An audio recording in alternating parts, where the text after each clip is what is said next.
Captain Geoffrey Morrison of the 1st Battalion, Border Regiment first witnessed the Japanese 15th Army's advance through his field glasses at 0620 hours on March 8, 1944, as 3 divisions of Lieutenant General Renya Mutaguchi's forces crossed the Chindwin River in central Burma and began the largest Japanese offensive since Pearl Harbor. The sight of 60,000 Imperial Japanese Army soldiers moving through the teak forests and bamboo thickets toward the Indian border would mark the beginning of Operation Yugo, Japan's final attempt to invade the British Empire's crown jewel and the costliest defeat in Japanese military history. Morrison's observation post on Hill 2171 overlooked the Chindwin River Valley where the Japanese 33rd Division, 15th Division, and 31st Division were executing the most ambitious offensive the Imperial Japanese Army had attempted since the conquest of Southeast Asia in 1942. General Mutaguchi's plan called for his 3 divisions to advance 200 miles through some of the world's most difficult terrain, cross the Manipur River, and capture the British supply bases at Imphal and Kohima before the monsoon rains began in May.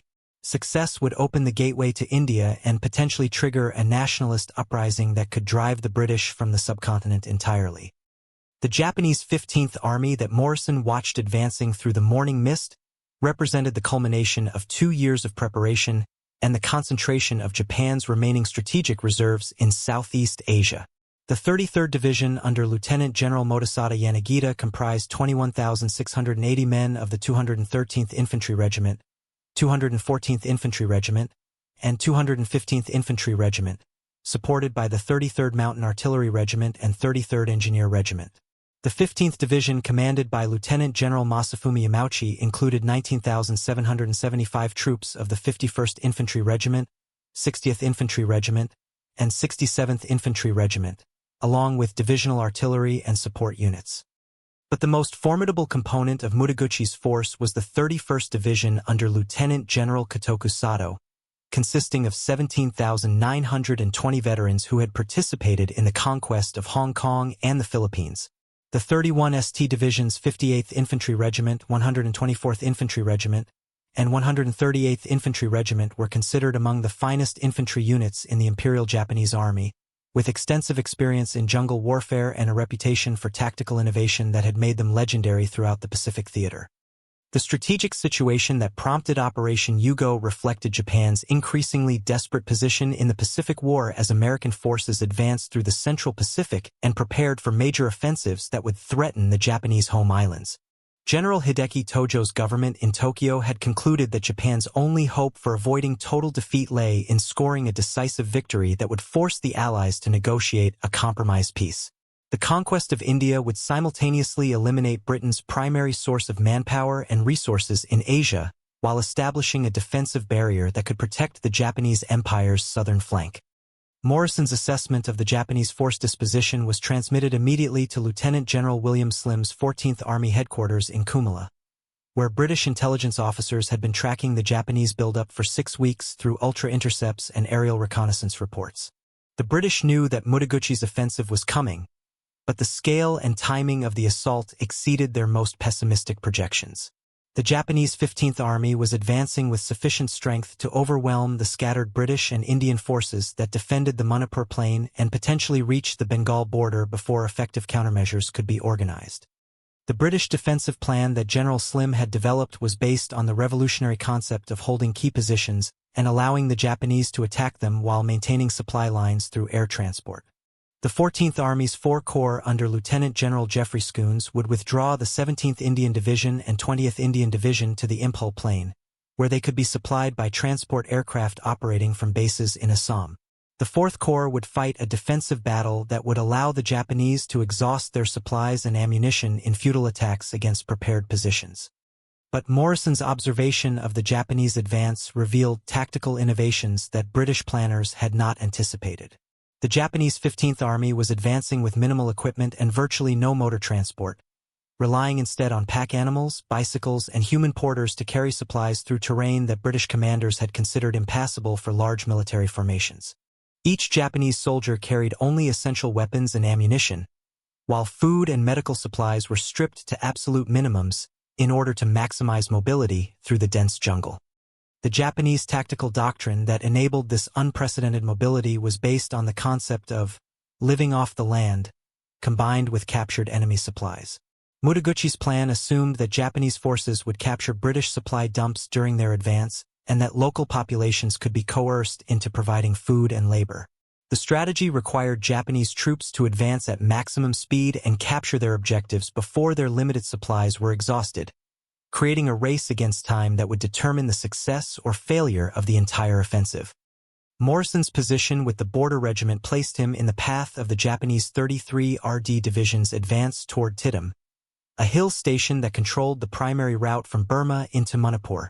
The Japanese assault on Tidum began at 0545 hours on March 14th with a coordinated attack by the 214th Infantry Regiment and 215th Infantry Regiment against British positions that had been fortified over 6 months of preparation.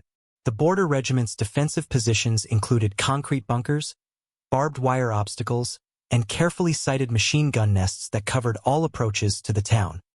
But the Japanese assault tactics that Morrison witnessed demonstrated innovations that had been developed through 3 years of jungle warfare throughout Southeast Asia.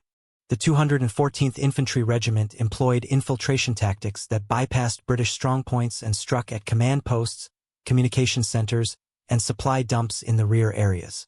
Japanese infantry squads armed with Type 99 light machine guns and Type 89 grenade launchers moved through the jungle at night, using traditional hunter tracking skills to navigate terrain that British troops found impenetrable.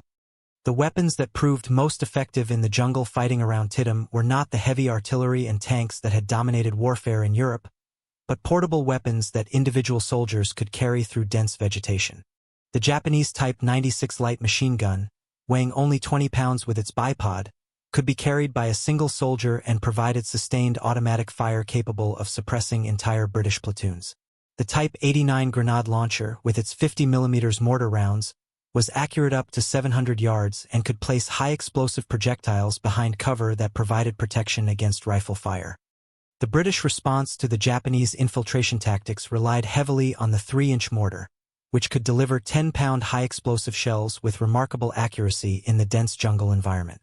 The Border Regiment's mortar platoons had trained extensively in indirect fire techniques that allowed them to engage Japanese positions that could not be seen from British observation posts. The sound of the mortar's high-explosive shells detonating in the teak canopy became the dominant feature of the fighting around Tidum, as both sides sought to disrupt enemy movement through concentrated fire.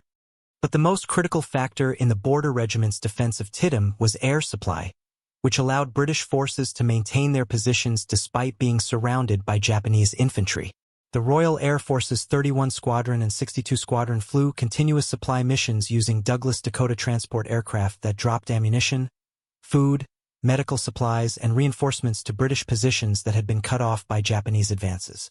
The accuracy of air supply operations in the dense jungle required exceptional skill from RAF aircrew, who had to locate small clearings surrounded by 200-foot trees, while under fire from Japanese anti-aircraft guns.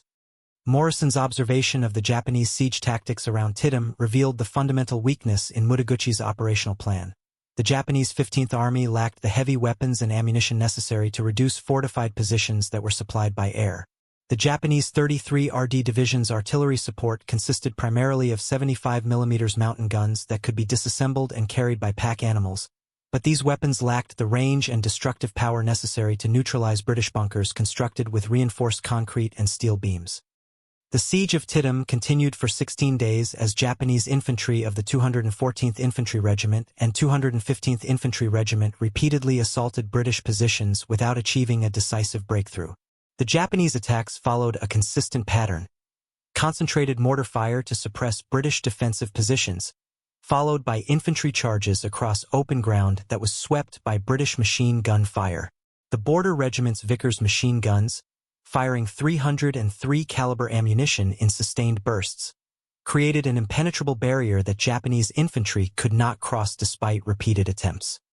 The turning point in the defense of Tidum came on March 30th, when the Royal Air Force's 267 Squadron conducted a close support mission that demonstrated the effectiveness of air power in jungle warfare.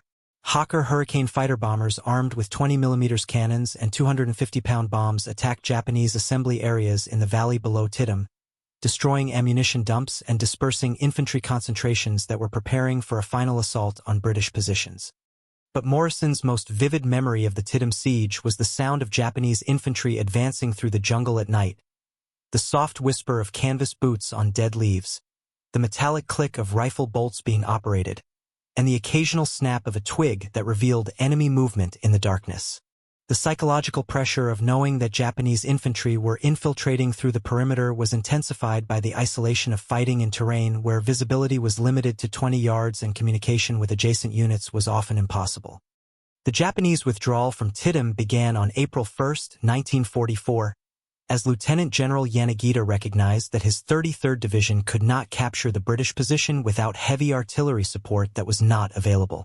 But the withdrawal was tactical rather than strategic, as Yanagita's forces moved to bypass Tidum and advance directly toward Imphal through alternate routes that avoided British strongpoints. The Japanese strategy was to isolate British garrisons and allow them to exhaust their supplies while the main Japanese force advanced toward the primary objective. Morrison's border regiment was ordered to withdraw from Tidum on April 3, as part of General Schoon's plan to concentrate British and Indian forces on the Imphal plain where they could be more effectively supplied and supported. The withdrawal was conducted under constant pressure from Japanese forces who had infiltrated the jungle on both sides of the main road and established ambush positions at every stream crossing and ridge line. The retreat from Tidum to Imphal demonstrated the tactical mobility that Japanese forces had achieved through their emphasis on light equipment and jungle training. The 214th Infantry Regiment advanced parallel to the withdrawing British column, establishing roadblocks and ambush positions that forced the border regiment to fight continuous small unit actions throughout the 100-mile withdrawal. Japanese infantry squads armed with Type 99 rifles and light machine guns occupied positions on the high ground overlooking the road, forcing British trucks and armored cars to advance under constant sniper fire. But the British withdrawal also demonstrated the advantage of motor transport and air support over Japanese tactics that relied primarily on infantry mobility. The border regiment's truck convoy could move faster than Japanese infantry advancing through the jungle, and RAF fighter bombers provided continuous close support that prevented Japanese forces from establishing permanent roadblocks. The Hurricane fighter bombers of 267 Squadron flew close support missions that kept the road open despite Japanese attempts to block the British withdrawal. Morrison's arrival at Imphal on April 8, 1944, marked the beginning of the most critical phase of Operation Yugo as Japanese forces completed their encirclement of the British Four Corps and prepared for coordinated assaults on the two key objectives of Mutaguchi's offensive. The Imphal plain stretched 30 miles from north to south and 20 miles from east to west, but it was dominated by hills and ridges that provided excellent defensive positions for British and Indian forces that had been concentrated there according to General Slim's plan. The Japanese forces that completed the encirclement of Imphal represented the largest concentration of Imperial Japanese Army troops committed to a single operation since the invasion of the Philippines in 1941. The 33rd Division approached from the south after bypassing Tidum, the 15th Division advanced from the east through the Kabaw Valley, and elements of the 31st Division moved through the hills north of Imphal to complete the encirclement. Total Japanese strength committed to the assault on Imphal exceeded 45,000 infantry, supported by artillery, engineers, and service troops. But the British and Indian forces defending Imphal were better supplied, better equipped, and fighting from prepared positions that had been selected specifically to take advantage of the defensive potential of the terrain. The 17th Indian Division under Major General David Cowan controlled the southern approaches to Imphal with the 1st Battalion, Devonshire Regiment, 7th Battalion, 10th Bullock Regiment, and 9th Battalion, Jat Regiment. The 20th Indian Division commanded by Major General Douglas Gracie defended the eastern and northern sectors with the 2nd Battalion, West Yorkshire Regiment, 3rd Battalion, 8th Gurkha Rifles, and 1st Battalion, 3rd Gurkha Rifles. The weapons available to the defending forces demonstrated the advantages of fighting from prepared positions with secure supply lines. The British and Indian artillery included 25-pounder field guns, 37-inch howitzers, and 55-inch medium guns that could deliver concentrated fire against Japanese assault forces. The infantry were equipped with Lee Enfield rifles, Bren light machine guns, and PIAT anti-tank weapons, while support weapons included 3-inch mortars, Vickers machine guns, and Boys anti-tank rifles. The Japanese assault on the Imphal perimeter began on April 11 with coordinated attacks by all three divisions of the 15th Army against British positions that stretched over 100 miles of mountainous terrain. The 33 RD Division's assault on the Bishanpur sector involved the 213th Infantry Regiment and 214th Infantry Regiment attacking across open ground that was covered by British artillery and machine gun fire. The Japanese infantry advanced in waves, using traditional banzai charge tactics that had proved effective in earlier campaigns but which were devastatingly costly against prepared defensive positions. Morrison's observation of the Japanese assault tactics revealed both the strengths and weaknesses of Imperial Japanese Army doctrine as it had evolved through 3 years of Pacific warfare. Japanese infantry displayed remarkable courage and tactical discipline, advancing under heavy fire without breaking formation and continuing to attack despite massive casualties. But the Japanese lacked the heavy weapons and air support necessary to suppress British defensive fire, and their attacks became costly frontal assaults against positions that could not be taken by infantry alone. The British defensive tactics that proved most effective against Japanese attacks emphasized the concentration of firepower at critical points rather than attempting to defend the entire perimeter with equal strength. When Japanese forces attacked at Bishanpur, the 17th Indian Division concentrated all available artillery fire on the assault force, creating a barrier of high-explosive shells that Japanese infantry could not cross. The 25-pounder guns of the 8th Field Regiment and 9th Field Regiment fired over 2,000 rounds in 6 hours, breaking up Japanese attacks before they could reach British positions. But the most devastating defensive weapon was the concentration of machine gun fire from Vickers guns that had been positioned to create interlocking fields of fire across the approaches to British positions.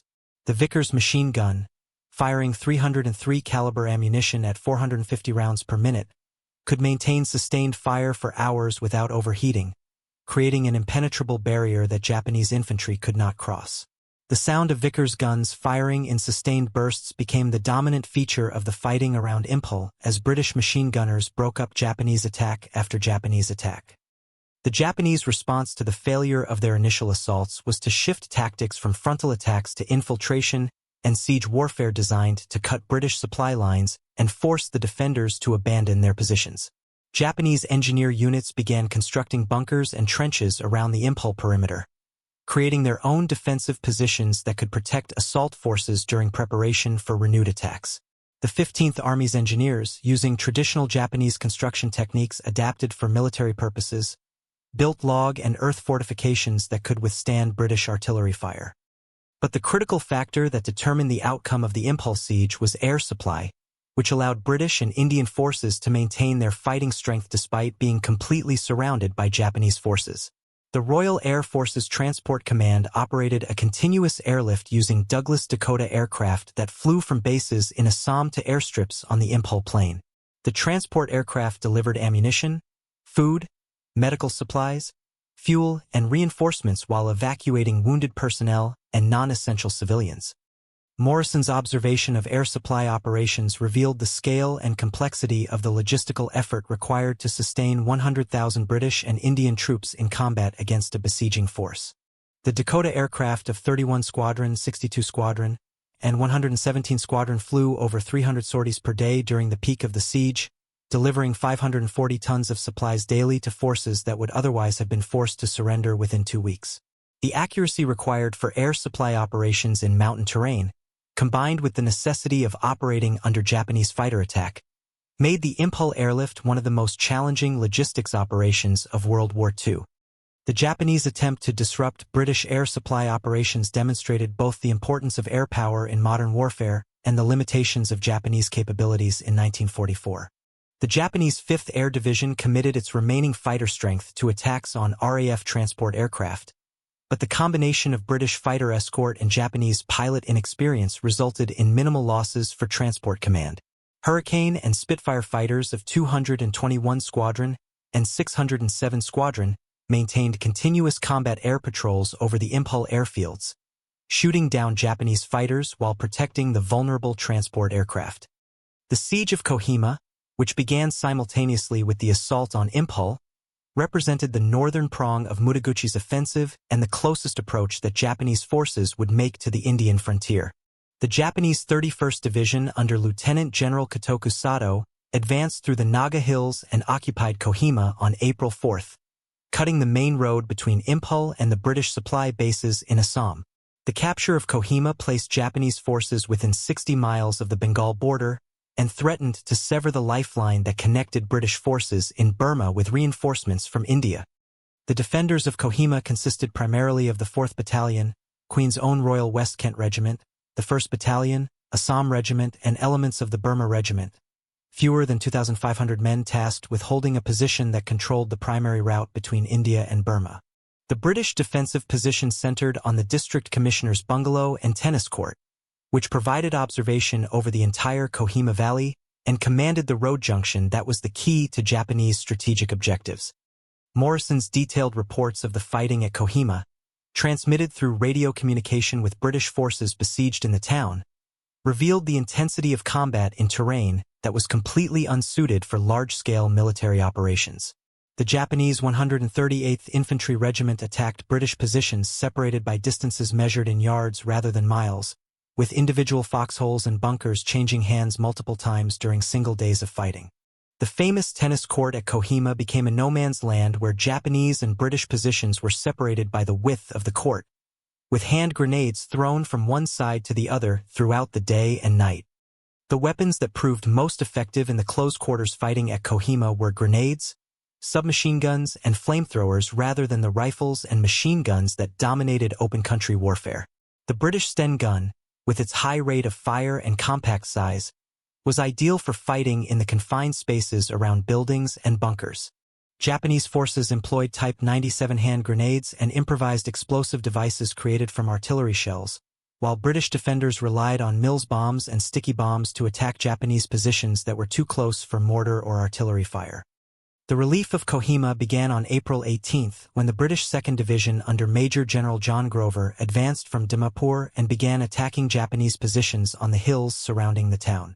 The 2ND Division's assault involved the 4th Battalion, Queen's Own Royal West Kent Regiment, 1st Battalion, Royal Scots, and 2nd Battalion, Durham Light Infantry, supported by Lee Grant tanks of the 149th Regiment, Royal Armoured Corps.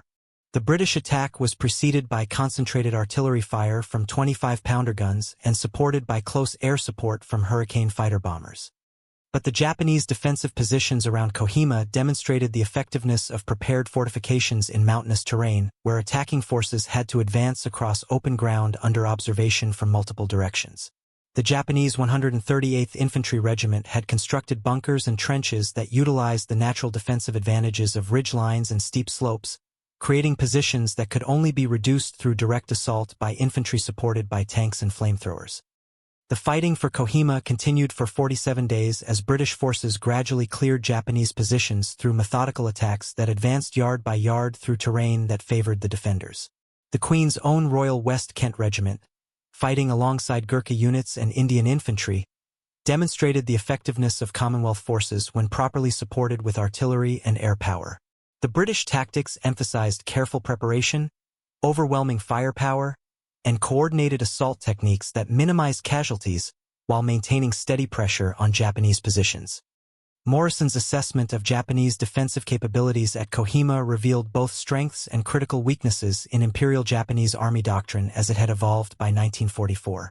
Japanese infantry continued to display exceptional courage and tactical skill, fighting from prepared positions until ammunition was exhausted and then conducting final banzai charges with bayonets and swords. But Japanese forces lacked the artillery support, air cover, and supply capabilities necessary to sustain defensive operations against British forces that possessed overwhelming advantages in firepower and logistics. The monsoon rains that began in early May 1944 transformed the character of fighting throughout the Burma theater as roads became impassable, airfields turned into swamps, and infantry operations were reduced to small unit actions in terrain where visibility was limited to 50 yards. The Japanese 15th Army, which had advanced into Burma with minimal supplies and equipment, found itself fighting in conditions that made resupply impossible while British and Indian forces continued to receive air supply despite the weather. The psychological impact of the monsoon on Japanese forces was intensified by the failure of Operation Yugo to achieve its strategic objectives within the time frame that Mutaguchi's plan had required. Japanese infantry who had advanced through the jungle carrying only essential equipment found themselves trapped in positions they could not abandon while facing enemies who possessed unlimited supplies of ammunition, food, and medical equipment. The contrast between Japanese and British supply situations became more pronounced with each day of the monsoon as Japanese soldiers succumbed to malaria, dysentery, and malnutrition while their opponents remained healthy and well-equipped. Morrison's observation of Japanese withdrawal operations beginning in late May 1944 revealed the complete collapse of the 15th Army as an effective fighting force. The Japanese retreat from both Imphal and Kohima was conducted under constant harassment from British and Indian forces who had been reinforced and were advancing to exploit their defensive victory. Japanese units that had maintained discipline and effectiveness throughout the siege began to disintegrate as soldiers abandoned their equipment and attempted to reach Japanese lines in Burma through individual escape routes. The casualties suffered by the Japanese 15th Army during Operation Yugo represented one of the most devastating defeats in Imperial Japanese Army history. Total Japanese losses exceeded 60,000 men killed, wounded, or missing out of the 85,000 troops committed to the offensive. The 33rd Division was reduced to fewer than 5,000 effective soldiers, while the 15th Division and 31st Division suffered similar losses. More importantly, the Japanese forces that survived the retreat were demoralized and physically exhausted, no longer capable of effective combat operations. British and Indian casualties during the Imphal-Kohima campaign totaled approximately 16,000 killed and wounded, but the strategic significance of the victory far exceeded the immediate tactical results. The defeat of Operation Yugo marked the end of Japanese offensive capability in Southeast Asia and the beginning of a British advance that would continue through Burma to the reconquest of Rangoon. The Japanese 15th Army, which had been the primary Japanese force in Burma, was effectively destroyed as a fighting unit and could not be reconstituted despite reinforcement attempts. The strategic consequences of the Imphal-Kohima victory were felt throughout the Pacific War as Japanese forces were forced to abandon aggressive operations and adopt purely defensive strategies. The Japanese High Command's confidence in the Imperial Japanese Army's ability to achieve decisive victories against Allied forces was shattered, and strategic planning shifted toward defensive preparations for the anticipated Allied invasion of the Japanese home islands. Morrison's detailed reporting of the Burma campaign, transmitted through radio communications and later compiled into comprehensive after-action reports, provided British military planners with invaluable intelligence about Japanese capabilities and limitations. His observations of Japanese tactics, equipment, and morale contributed to the development of British doctrine for jungle warfare that was applied throughout the subsequent campaign in Burma and influenced Allied operations in other Pacific theaters. The air supply operations that sustained British and Indian forces during the Imphal-Kohima siege demonstrated the potential of air transport to revolutionize military logistics in terrain where conventional supply methods were impossible. The success of the RAF Transport Command's airlift operations influenced post-war development of air mobility concepts and provided the foundation for air supply techniques that were applied in subsequent conflicts throughout Asia. The tactical innovations that emerged from the Burma campaign included new techniques for jungle warfare, improved coordination between infantry and artillery in mountainous terrain, and the integration of air support with ground operations in conditions where traditional command and control methods were ineffective. The British 14th Army's emphasis on combined arms coordination and flexible tactics became the model for subsequent operations in Southeast Asia. But Morrison's most important observation concerned the psychological factors that determined the outcome of the campaign. The Japanese 15th Army's defeat was not primarily the result of tactical failures or equipment shortages, but rather the consequence of attempting an operation that exceeded the logistical capabilities available to Japanese forces in 1944. The Japanese soldiers who participated in Operation Yugo displayed the same courage and tactical skill that had characterized Imperial Japanese Army operations throughout the Pacific War, but they were attempting to achieve impossible objectives with inadequate resources.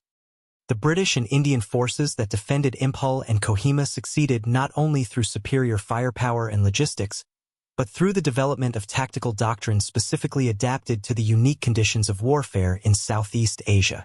General Slim's emphasis on air supply, defensive concentration, and patient attrition tactics represented a fundamental departure from conventional military thinking and demonstrated the importance of adapting strategy to local conditions rather than applying universal principles. The cultural impact of the Imphal Kohima campaign extended beyond its immediate military significance as the defeat marked the end of Japanese expansion and the beginning of the liberation of Southeast Asia from Imperial Japanese occupation.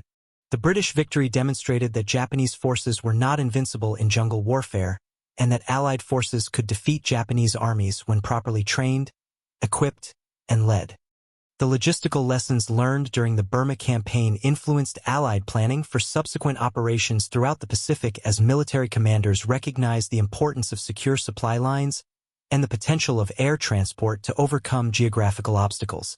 The techniques developed for air supply in Burma were applied to operations in the Central Pacific, China, and ultimately the invasion of Japan. Morrison's survival of the Burma campaign and his detailed documentation of Japanese tactics and capabilities contributed to British understanding of Imperial Japanese Army doctrine and influenced the development of countermeasures that were applied throughout the remainder of the Pacific War. His observations of Japanese strengths and weaknesses provided valuable intelligence that helped Allied forces develop more effective tactics for jungle warfare. The medical innovations that emerged from the Burma campaign included new treatments for tropical diseases, improved techniques for battlefield surgery in remote locations, and the development of air evacuation procedures that saved thousands of lives. The harsh conditions of fighting in the monsoon climate of Burma forced British medical personnel to develop new approaches to combat medicine that influenced military medical practice throughout the post-war period. The engineering accomplishments of the Burma campaign included the construction of airfields, roads, and communication systems in terrain that had previously been considered impassable for large-scale military operations. British and Indian engineers demonstrated the possibility of supporting modern military forces in remote locations through innovative construction techniques and the intelligent use of local resources. The intelligence operations that supported the Burma campaign included the use of ultra-intercepts, aerial reconnaissance, and human intelligence networks that provided British commanders with detailed information about Japanese capabilities and intentions. The success of British intelligence operations in Burma demonstrated the importance of information superiority in modern warfare and influenced the development of intelligence doctrine throughout the Allied forces. The political consequences of the Imphal Kohima victory included the strengthening of British resolve to continue fighting in Southeast Asia and the weakening of Japanese influence over nationalist movements throughout the region. The defeat of Operation Yugo demonstrated that Japanese military power was declining and that liberation from Japanese occupation was possible through continued resistance and Allied support. Morrison's final assessment of the Burma campaign emphasized the decisive importance of logistics and air power in determining the outcome of military operations in difficult terrain. The Japanese 15th Army's defeat was primarily the result of attempting to conduct operations beyond the range of effective supply systems, while British success was based on the development of air supply capabilities that overcame geographical obstacles. The strategic lessons of the Burma campaign influenced Allied planning for the invasion of Japan as military commanders recognized that Japanese forces would fight with fanatical determination even when facing hopeless odds. The experience of fighting Japanese forces who continued to resist despite overwhelming disadvantages helped Allied planners understand the likely cost of invading the Japanese home islands and contributed to the decision to use atomic weapons rather than accept the casualties that conventional invasion would require. The tactical doctrine that emerged from the Burma campaign emphasized the importance of combined arms coordination, flexible logistics, and the integration of air power with ground operations. The British 14th Army's success in developing tactics specifically adapted to Southeast Asian conditions demonstrated the necessity of adapting military doctrine to local circumstances rather than applying universal principles regardless of geographical and cultural factors. The human cost of the Burma campaign was measured not only in battle casualties but in the long-term impact of tropical diseases, malnutrition, and psychological stress on the soldiers who participated in operations that lasted over 2 years in some of the world's most difficult terrain. The veterans of the Burma campaign carried physical and emotional scars that reminded them throughout their lives of the price of victory in the forgotten theater of World War II. The technological innovations that emerged from the Burma campaign included improvements in jungle equipment, communication systems, and medical supplies that were specifically designed for operations in tropical climates. The harsh conditions of fighting in Burma forced military engineers and scientists to develop new solutions to problems that had not been encountered in other theaters of the war. Morrison's documentation of the Burma campaign provided future military historians with detailed first-hand accounts of operations that might otherwise have been forgotten in the focus on more famous battles in Europe and the Pacific. His reports contributed to the preservation of the historical record of a campaign that was crucial to the outcome of World War II, but received limited attention from contemporary media and historians. The leadership lessons of the Burma campaign included the importance of adapting command styles to local conditions and the necessity of maintaining morale among troops fighting in isolated conditions far from home. General Slim's leadership of the 14th Army demonstrated the effectiveness of commanders who understood their soldiers' needs and developed tactics that maximize strengths while minimizing weaknesses. The economic impact of the Burma campaign included the enormous cost of air supply operations and the resources required to sustain military forces in remote locations where conventional logistics were impossible. The campaign demonstrated both the potential and the limitations of using air transport to overcome geographical obstacles in military operations. Morrison's personal experience of the Burma campaign reflected the broader transformation of British military doctrine during World War II, as commanders learned to adapt traditional tactics to the unique conditions of warfare in Southeast Asia.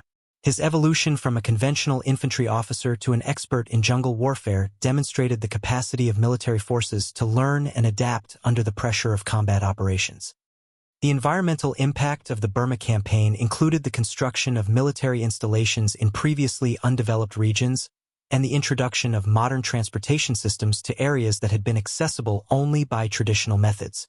The campaign demonstrated both the potential for rapid development and the environmental consequences of large-scale military operations in sensitive ecological regions. The cultural exchange that resulted from the Burma campaign included the interaction between British, Indian, Burmese, and other allied forces in operations that required unprecedented cooperation between diverse military traditions. The success of multinational operations in Burma demonstrated the potential for effective coalition warfare when common objectives and compatible command structures were established.